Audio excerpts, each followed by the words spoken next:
I'm Lisa Groom with the Monday, May 11th edition of the CBC Evening News.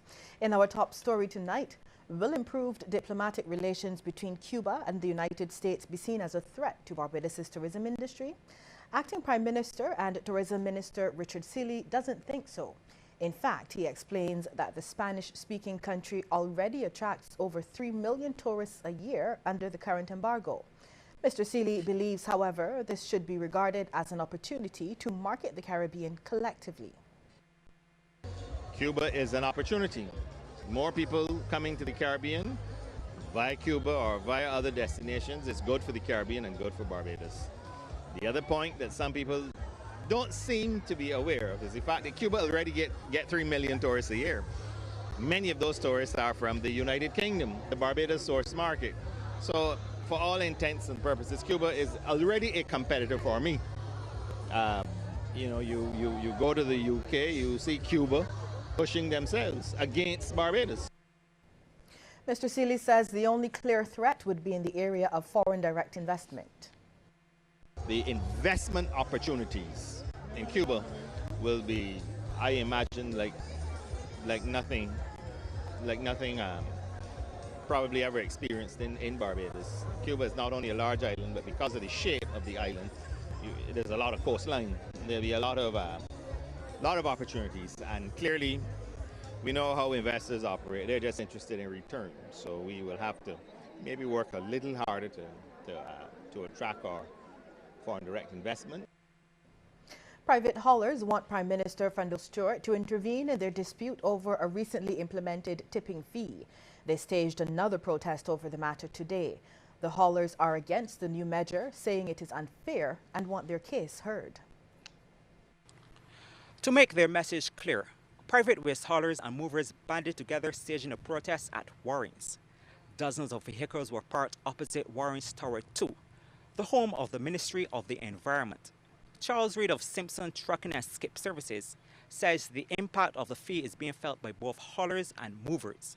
He says many cannot afford it and now risk closure. We've got multiple challenges here. We've got their immediate plight, and we've got our plight in terms of the cash outlay and the uncertainty around the cost recovery of it to our customers. Within the waste movers, we've got small men with fixed contracts that have no recovery clauses within their contracts. It's going to essentially put them out of businesses as a matter of time. Now, some of them are effectively out of business. I mean, they haven't lost everything, but they are out of business. They can't do work. Managing Director of Jose and Jose Anderson Sherry sees the tipping fee as another burden. He wants the authorities to ease their plight. Look at what is happening here today.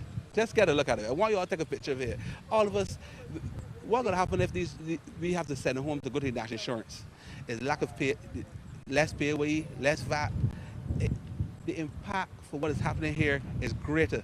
And look at our tourism industry. Tourism is our business. We need to play our part. I want to get back out there and work really, really bad, but I just can't afford it if the fee doesn't remove today. The Sanitation Service Authority notified the haulers in February that the fee would be imposed. Spokesman for the Waste Movers Association, Ernest King, says the impact of the fee is widespread, affecting tourism, health, and the environment. He fears it could also fuel illegal dumping. It will cost us more in the long run than the $7-point-something million the government projects. And I am concerned. We have spent so long getting this country to look clean and tidy. When you go through the Caribbean, I am pleased, I am proud to walk, when I go through the Caribbean, to think about how beautiful Barbados is. So much time and effort that we spend. That effort is likely to come to naught if this situation is not reversed. Opposition spokesman on the environment, Senator Wilfred Abrams, was at this morning's protest and suggested that the tipping fee was not a good idea. Private haulers intend to continue to protest the tipping fee. Prime Minister Fandel Stewart is overseas on government business. Kishmar St. Gis, CBC News. A brutal stabbing incident at the Valerie high-rise in Britons Hill has left residents there shaken. They're calling for more security in the housing area after 2 women were attacked and injured this afternoon. Shane Seeley went to the scene. CBC understands that sometime around midday, police responded to reports that 2 women were attacked and sustained stab wounds at the Valerie high-rise in Britons Hill. The extent of their injuries up to news time was still not known, but both of them were taken to the Queen Elizabeth Hospital by ambulance for treatment. The incident reportedly took place in this building. And for you viewers, some of the images you're about to see may be a bit disturbing. The incident happened right here on the 5th floor of the complex, and as you can see, blood still stains the floor right along the hallway. The blood stains were also seen on the railings lining the staircase, but the circumstances surrounding the altercation or possible chase remain unclear. Today's stabbing has struck a level of fear in the heart of some residents. Only one of them was brave enough to speak to me on camera. Then they have people that don't live in the building that's open the lot, leave the lot for them to get back in. I don't know why they're doing that. The system needs changing. It's very horrible. It's a horrible security system. The building security should be more better right now, like honest opinion. And it should. The people should be more responsible for letting the door unlocked and thing. Right now, the young lady get her seriously, and it's for your all best interest. Another resident, meanwhile, gave a suggestion for beefing up security. Yeah, we need better security. We ain't got none at all. We ain't have none at all. Even if it's some kind of yard, intercom that each body got their own intercom, that when you come in, you press it and say, well, you come into this body, something it needs in the building. Police investigations continue into the matter. Shane Seeley, CBC News. A Christchurch man listed as armed and dangerous is still on the run, and the police wanted list. He is Kenneth Marlin Hartley from Silver Hill. The 28-year-old is being sought by lawmen in connection with serious criminal matters, and members of the public have been warned not to approach him. Hartley is about 5 feet 7 inches tall, of dark complexion, has black hair and full dark brown eyes. He is advised he can present himself to the police accompanied by an attorney at law of his choice.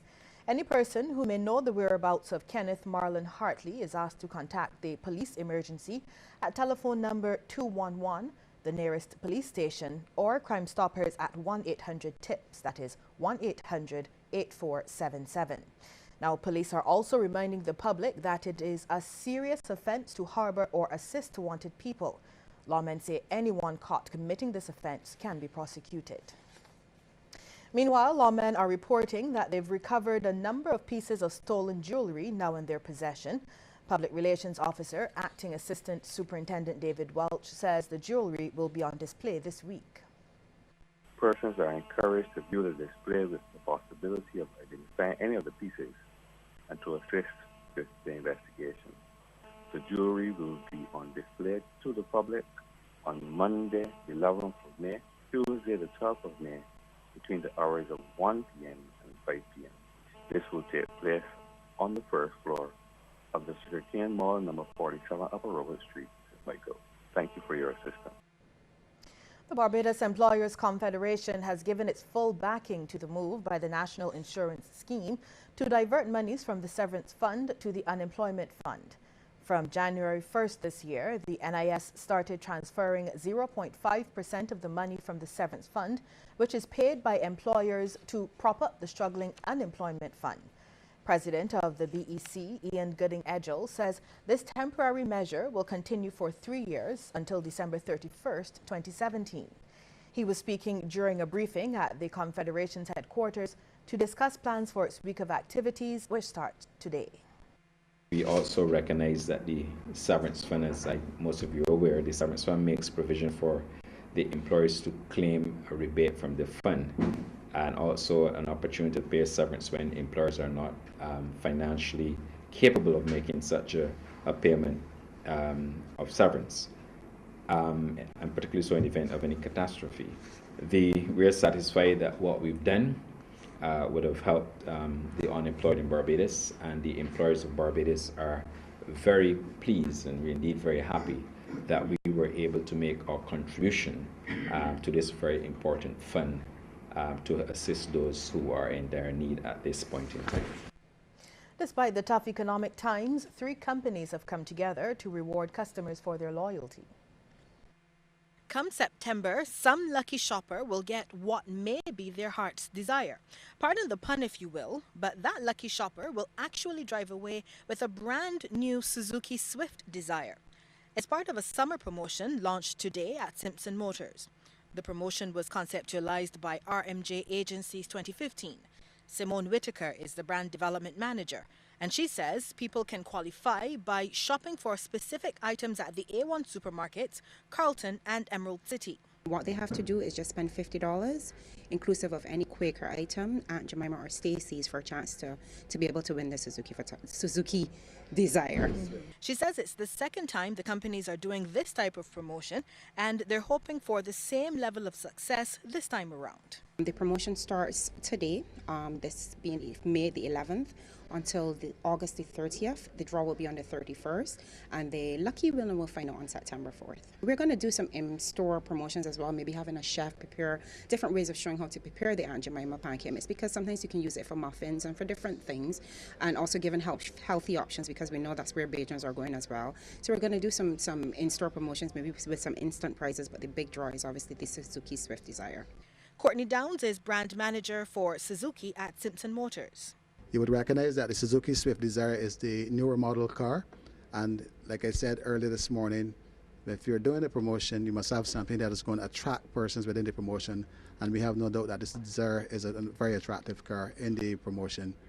And Tomilson Bino, one of the directors at A1 Supermarkets, says while they are aware of the possibility of increased sales from promotions like these, they simply want to give back to the shoppers who support them. We start with what we're known for here. In the past, we were very much the port people, and we still are, through our Proper Port campaign. Nowadays, we've sort of shifted our focus from just advertising port and more speaking to some of our key tenants here within the A1 supermarket brand, both here and at Emerald City. And that really is quality selection and offering service. And as such, part of our give back is these type of promotions. A date for the in-store promotions will be announced later. Well, there will be no classes at the Cuthbert Moore Primary School tomorrow. Earlier today, students and staff complained of a problem with cowage, which forced the school to close early. Officials of the Ministry of Education will be undertaking a cleanup of the St. George institution tomorrow in an effort to safeguard the students and the staff. We'll have more news after the break, but first, we want to get your take on this question. Do you see Cuba as a threat to the tourism industries of Barbados and the Caribbean? Text yes or no to short code 8111. We'll have the results at the end of the news.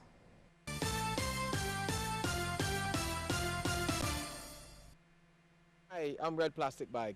Anyone who knows me knows I don't like cold.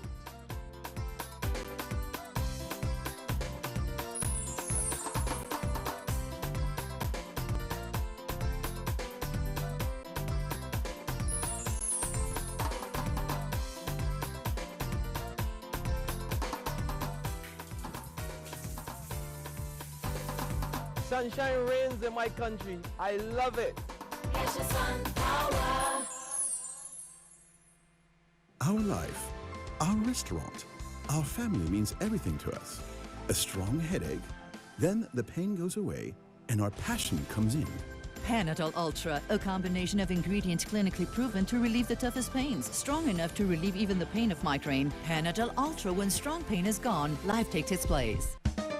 Your home is probably the biggest investment you'll ever make. So don't let the elements wreak havoc on it.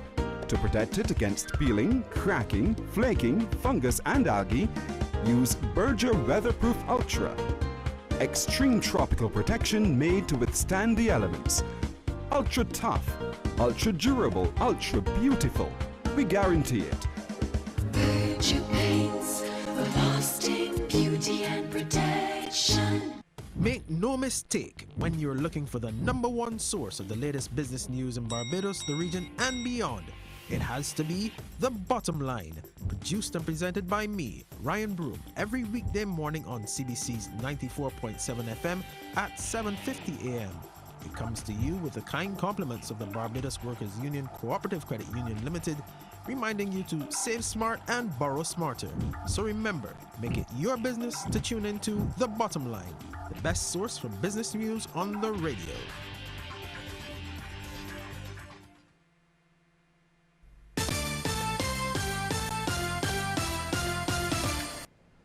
Sir Austin Seeley, father of acting Prime Minister Richard Seeley, was presented with his insignia of Knight Bachelor by Governor General Sir Elliot Belgrave at Government House today. The acting Prime Minister was present for the special occasion, proudly watching along with other relatives and friends as his father was knighted by the Governor General. A former banker and veteran sports administrator, Sir Austin was awarded in the 2015 Queen's New Year Honours List. He was recognized for distinguished service to sports administration. Well, despite advances in technology and new players in the regional market, the University of the West Indies Open Campus is not pleased with the rate of internet access nor penetration in its member territories. We hear that pricing is another factor.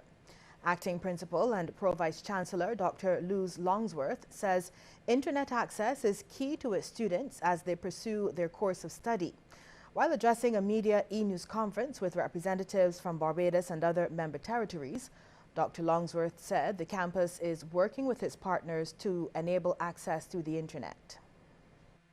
We have projects that are setting up across the region, in other parts of the region, access points, for example, in community centers in rural areas, which will allow for persons who don't have, let's say, a device to go there and use a device, or simply to access the internet bandwidth there.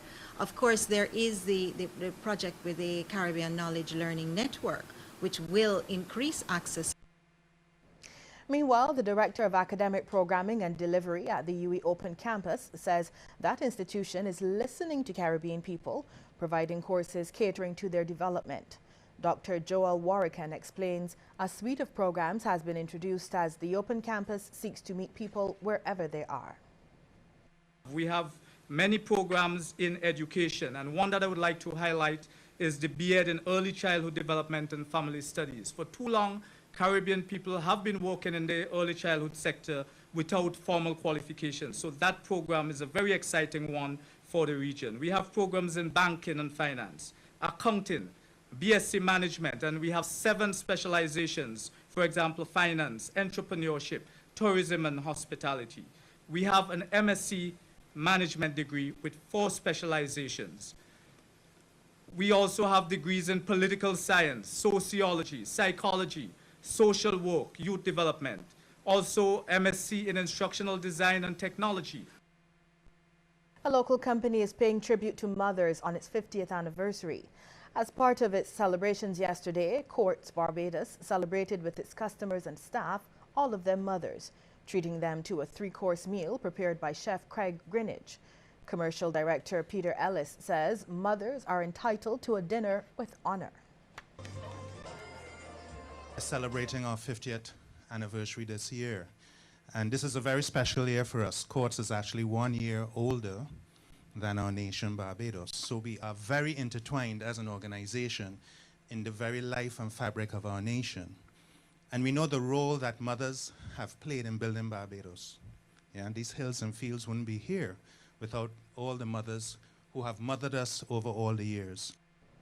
As Afro-Caribbean folk appears to be dying in the region, the Pinelands Creative Workshop is seeking to bring awareness to the genre in Barbados. As such, the group will be hosting Afro-Caribbean genre workshops for children and adults on May 17th. Special Projects Director Sophia Graves-Broom says the workshops will be a collaborative effort with a fusion group from Trinidad. Again, we'll be exploring different Afro-Caribbean rhythms, Caribbean dance styles, so that our Barbadian colleagues and our entire West Indian colleagues, students, teachers, whoever into the arts can come out and really garner some new information in terms of their product when they're looking to put Barbados on the map in terms of making sure that it is authentic. This is where you can come in terms of gathering that information from Pinelands and in terms of joining the workshops that we'll be offering. Still to come, a look at some of the stories making headlines across the region. But first, a reminder that we want to hear from you on the question. Do you see Cuba as a threat to the tourism industries of Barbados and the Caribbean? Text yes or no